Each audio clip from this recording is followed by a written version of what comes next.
શ્રી ગણેશાય નમઃ. મિત્રો, આપ જોઈ રહ્યા છો યુટ્યુબ આપણી ચેનલ આવો સત્સંગમાં આપ સૌનું સ્વાગત છે. મિત્રો, અધિક માસ પુરુષોત્તમ માસમાં જે વૈધૃતિ યોગ આવે છે તેના વિશે આપણે આ વિડીયોમાં જાણીશું.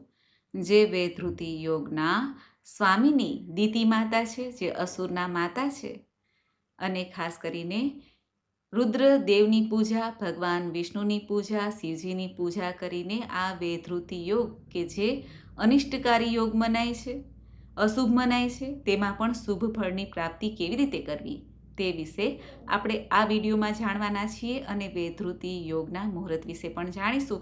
જો આપના વિડીયો પસંદ આવે તો લાઈક કરજો, શેર કરજો. આપ આ ચેનલ પહેલી વખત જોઈ રહ્યા છો તો સબસ્ક્રાઈબ કરી લેજો, જેથી આવનારના વિડીયોની માહિતી આપ સુધી તુરંત પહોંચી શકે. ધન્યવાદ.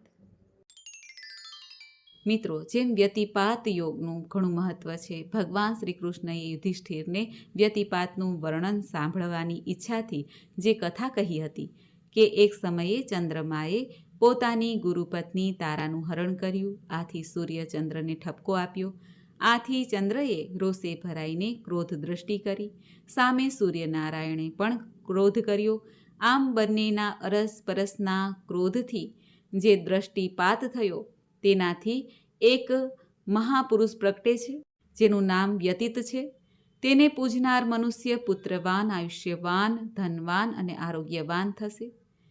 તેમ માર્કંડેય મુનિએ યુધિષ્ઠિરને વ્યતિપાત વ્રતની કથા પણ કહેલી. તેવી જ રીતે પુરુષોત્તમ માસમાં વૈધૃતિ યોગ આવે છે, ત્યારે તે દિવસે કરેલા વ્રતમાં જે સ્નાન, દાન, યજ્ઞ આદિ વિધિપૂર્વક કરવામાં આવે તેના મનની તમામ ઈચ્છાઓ, આશાઓ પુરુષોત્તમ ભગવાન પૂર્ણ કરે છે. આમ જોઈએ તો વૈધૃતિ યોગ તે અશુભ માનવામાં આવે છે. ઋષિ કશ્યપના પત્ની અદિતિ કે જે દેવતાઓના માતા હતા અને દિતિ કે જેઓ અસુરોના માતા હતા, તે દિતિ આ વૈધૃતિ યોગના દેવતા છે. અસુરો અથવા રાક્ષસોના માતા આ દિતિથી સંબંધિત આ વૈધૃતિ યોગ બને છે, જેમાં 27 યોગ અને 27મો યોગ જ વૈધૃતિ યોગ છે.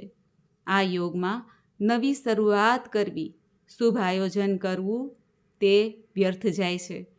કહેવાય છે કે આ વૈધૃતિ યોગ લોકોના જીવનમાં બાધાઓ અને કઠિનાઈ લાવે છે અને બાધા પેદા પણ કરે છે. આ યોગ દરમિયાન કોઈ પણ શુભ કાર્ય કરવું વર્જિત મનાય છે. આ પરિણામે જ જીવનમાં અસફળતા, કઠિનાઈ, સ્વાસ્થ્ય સમસ્યા અને ધનની પણ સમસ્યા, ગરીબાઈ આવે છે. આમ આ વૈધૃતિ યોગ અશુભ માનવામાં આવે છે. હવે આપણે જાણી લઈએ વૈધૃતિ યોગ આ અધિક જ્યેષ્ઠ માસમાં ક્યારે પડે છે. વૈધૃતિ યોગનો પ્રારંભ થાય છે 6 જૂન 2026 લગભગ સવારે 10 વાગ્યાની આસપાસ. જે આ વૈધૃતિ યોગ સમાપ્ત થાય છે 7 જૂન 2026 સવારે 10 વાગ્યાની આસપાસ. આમ 10 વાગ્યાથી લઈને બીજા 10 વાગ્યા સુધી આ વૈધૃતિ યોગ પડે છે. આ યોગમાં કરેલ સ્નાન, દાન, જપનું ફળ 1 લાખ ગણું મનાય છે. વૈધૃતિ યોગ દરમિયાન સવારથી જ જે વૈધૃતિ યોગ આરંભ થાય છે ત્યારથી જ દાન, પુણ્ય, સ્નાન આદિ કરવાથી, જાપ યજ્ઞ કરવાથી તેનું શુભ પરિણામ આવે છે. જે જાતકો આવા યોગમાં જન્મેલા હોય છે તેઓ પણ આ દિવસે ભગવાન શ્રી નારાયણની, ભગવાન શ્રી કૃષ્ણની પૂજા ઉપાસના કરે અને દાન પુણ્ય અવશ્ય કરે, વ્રત જપ કરે તો તેને શુભ પરિણામ અવશ્ય પ્રાપ્ત થાય છે. આ વૈધૃતિ યોગમાં યાત્રા કરવી શુભ મનાતી નથી. કોઈ કાર્યની શરૂઆત કરીએ તે પણ અટકે છે. માટે આ યોગમાં જો ઈશ્વરની આરાધના કરવામાં આવે, પૂજા ભક્તિ કરવામાં આવે તો લાભદાયી પરિણામ પ્રાપ્ત થઈ શકે છે. પરંતુ ઘરના લૌકિક કાર્ય પણ કરવા નહીં, કોઈ કાર્યની શરૂઆત ન કરવી, ખરીદી ના કરવી જોઈએ. આ વૈધૃતિ યોગના દિવસે વ્રત પણ રાખી શકાય છે. વૈધૃતિ વ્રત કરનારે સવારે વહેલા ઉઠીને પવિત્ર થઈને દ્વાદશીના દિવસ દરમિયાન ઘી, દૂધ, સાકર, મધ, શ્રીફળ, તલના લાડુ, પાન, સોપારી આદિ 16 વસ્તુઓનું દાન કરવું જોઈએ, જેથી તેને બધા સુખોની પ્રાપ્તિ થાય, શાંતિ પ્રાપ્ત થાય અને મોક્ષના અધિકારી પણ બનાય છે. સંતાન સુખની પ્રાપ્તિ અર્થે પણ આ વૈધૃતિ યોગનું વ્રત કરાય છે. માટે ખજૂર, કેળા, તલનું દાન બ્રાહ્મણોને કરવું જોઈએ. આ વ્રતથી બહેનોને અખંડ સૌભાગ્યની પ્રાપ્તિ થાય છે. વૈધૃતિ યોગ પ્રહલાદજીએ પણ કર્યું હતું. તેના પ્રભાવે કરીને તેને રાજ્ય પ્રાપ્તિ થઈ હતી. નારદ મુનિએ ઇન્દ્રદેવને પણ આ વ્રતનું મહાત્મ્ય સંભળાવેલું હતું. ઇન્દ્રદેવે પણ વ્રતદાનના પ્રભાવે ઇન્દ્રાસન પ્રાપ્ત કર્યું હતું. આ દિવસે ગાય માતાનું દાનનું પણ ઘણું મહત્ત્વ છે. જો કે અત્યારે સમય એવો છે કે ગાયનું દાન કરવું તે યોગ્ય મનાતું નથી. માટે ગાયની ચાંદીની મૂર્તિ છે, માટીની મૂર્તિ છે, તે મંદિરોમાં દાન કરી શકાય છે. કહેવાય છે કે વૈધૃતિ યોગ અને બારસ હોય ત્યારે ગાયનું દાન કરવામાં આવે. ચાહે આપણે સિમ્બોલિક રીતે પણ ગાયનું દાન કરીએ તો અંત સમયે વૈતરણી નદી પાર કરવામાં સહાયક ગાય માતા થાય છે.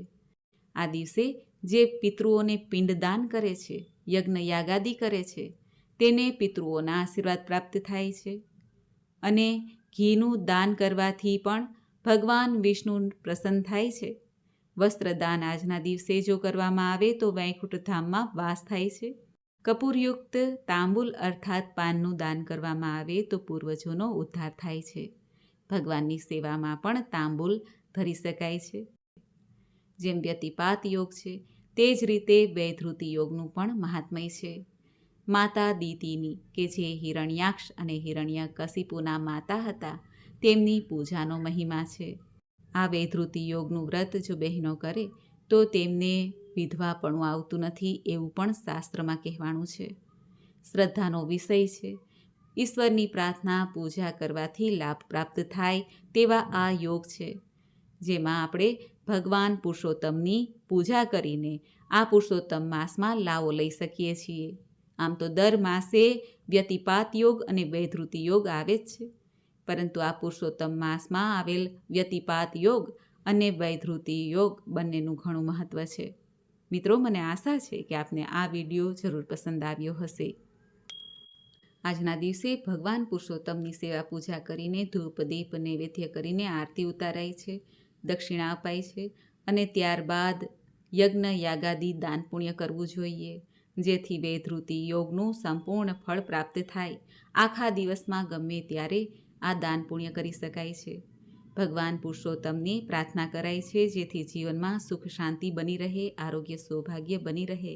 કારણ કે વૈધૃતિ યોગ તે યોગ સારો કહેવાતો નથી, પરંતુ પુરુષોત્તમ માસમાં આ યોગનું મહત્ત્વ અધિકથી અધિક શુભ ફળ આપનાર બને છે. આ પુરુષોત્તમ માસમાં પ્રભુની સેવા પૂજા સાથે આ યોગની શાંતિ પણ થાય છે. મિત્રો, મને સાંભળવા માટે ધન્યવાદ. આપ સૌને મારા જય શ્રી કૃષ્ણ.